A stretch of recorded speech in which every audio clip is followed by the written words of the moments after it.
If you're managing a team, or you know that's where you're heading, and you're already delivering, you're dependable, but you've got that little worry, you know there's more in you. And the question is, how do you get seen as someone ready for bigger things without burning out, without getting lost in office politics, or waiting years to be noticed?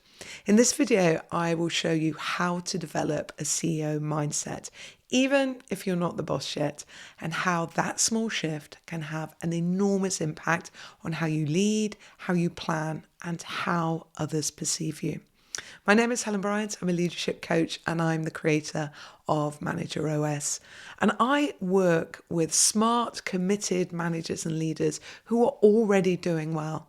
But sometimes they feel a bit stuck. They want to progress, to have more influence, and to be seen differently.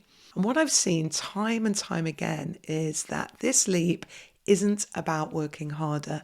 It's about thinking differently. And in this video, we're going to explore what a CEO mindset actually looks like in the day-to-day, the practical shifts you can make right now, and how those shifts can help you stand out as a more senior and more strategic leader. It's no surprise that the number one thing we think about when we think about CEOs is strategy. Strategic leaders understand their role in the bigger picture because they're always working out where to take the organization and how it's going to get there. And this really is at the heart of leadership. But this isn't just for CEOs and board members. It's essential for every team leader. You need to be able to translate those big organizational goals to your team and define where you're heading and map out how to get there. And then you need to communicate this vision clearly to your team, to your peers, and to your leaders. So a great starting place is asking, what's your team's unique role in delivering your organizational goals? So what's your vision for your team? And what does good look like where you work? Now, here are some examples of team visions that highlight the unique role that those teams play. So first, a sales team. That could sound like, we help the company grow by building strong relationships with customers. We listen to what they need and match them with the right solutions, turning one-time buyers into long-term partners. Or the finance team. We help leaders make smart decisions by turning numbers into clear insights. We spot opportunities to grow while making sure we stay profitable. Or a customer service team. We turn every customer conversation into a chance to build loyalty by really understanding our products and caring about our customers' needs. We don't just fix problems, we create loyal customers who recommend us to their friends. Once you've done that, then use your company's values as a filter to describe the culture for your team. This is what values ultimately do, but too often they just sit on the poster on the wall and they don't translate into meaningful guidance. Now, the best leaders bring these values to life in their team. For example, if one value is drive for results, you need to consider how that actually shows up in your team's work. When have you seen them doing it well? And talk about this with your team, both in one-on-ones and team meetings. Now, again, this might sound like, in our team, driving for results means we set clear goals at the start of each project, we track our progress weekly, we celebrate when we hit milestones, and openly discuss what's holding us back when we don't. This kind of specific real-world example helps your team understand how the values guide their actions, their decisions, and their behaviours. This anchors your mindset and shifts you from just managing the day-to-day to leading. But here's the thing. Strategic thinking doesn't happen by accident. You have to make time for it. A Harvard Business Review article referred to a survey of 10,000 senior leaders, and it revealed that 97% ranked strategic thinking as the most important leadership behavior for organizational success, so no surprise there. However, 96% admitted they lacked time for strategic thinking due to overwhelming workloads and the pressures to prioritize the day-to-day busyness over strategic problem solving and planning. And I see this all the time. And I call it a leadership lag. Managers like you who are more than capable often are not seen as leaders, not because you're not doing the job, but because you're not being perceived that way. And when you create time for thinking and planning and connecting with your team and any other key stakeholders, this will automatically help you and your team achieve your goals faster and better. And this is where systems come in. A CEO mindset isn't reactive, it's structured. It's intentional. Now, I learned this lesson myself when I was a corporate leader, and I spent many an hour chasing my tail and my team, always feeling like I was on the back foot. And then I began building systems, the same ones I teach today, a quarterly planning cycle that helps me stand back, set clear priorities, and stay grounded. It wasn't just about managing my time, it was more about leading with clarity. And that experience shaped how I think about strategic leadership to this day. So use a quarterly, monthly, and weekly rhythm and routine to make your priorities and keep them clear. So ask yourself right now, what are the 3 or 4 priorities your team has this quarter? What are your own personal leadership priorities? And if you don't know, spend a little bit of time working it out. Then build time in each week to step back, reflect, and ask, where are you spending your time?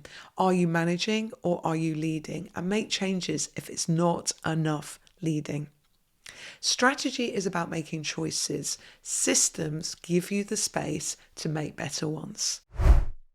The best leaders don't just manage tasks, they enable the progress of the team. They work out, where is the work stuck? Where are my team stuck? And then they act. So you need to be the unblocker, the guide, the coach, the person who makes work better. So look at your team. What's slowing them down right now? What decisions or support can you provide to help them move forward? At your next one-to-one, ask them where they need your help most right now to hit their goals. What you're doing here is at the heart of a CEO mindset, moving from doing and managing to enabling your team and others. When Satya Nadella became CEO of Microsoft, he famously sent an email saying that they had become too siloed and competitive internally.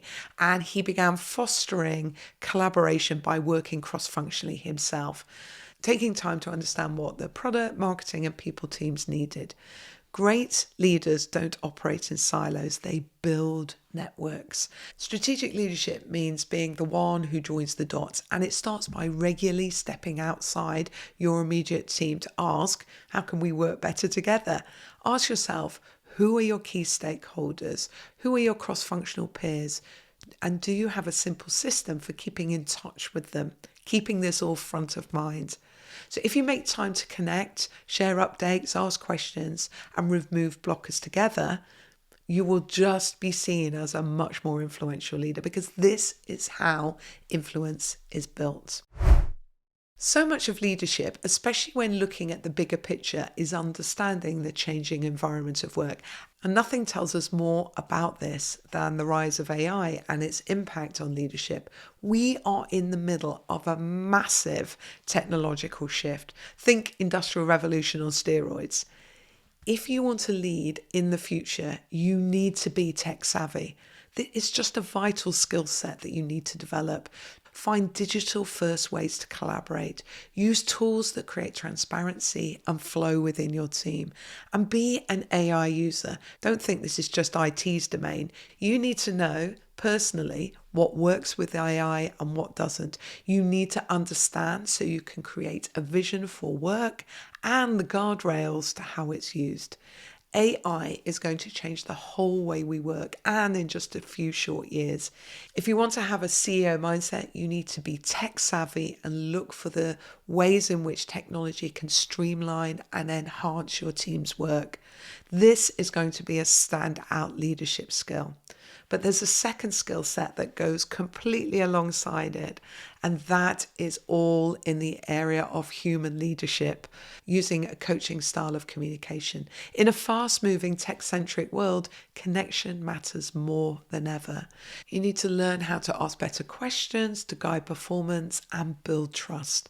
This is just critical if you want others to follow you. If neither of these skill sets are on your development plan right now, you are already falling behind in your ambitions. These two skills will separate the managers from the future CEOs. So you don't need a new title to start developing a CEO mindset. It's not about waiting. It's about how you think, how you lead, and how you show up.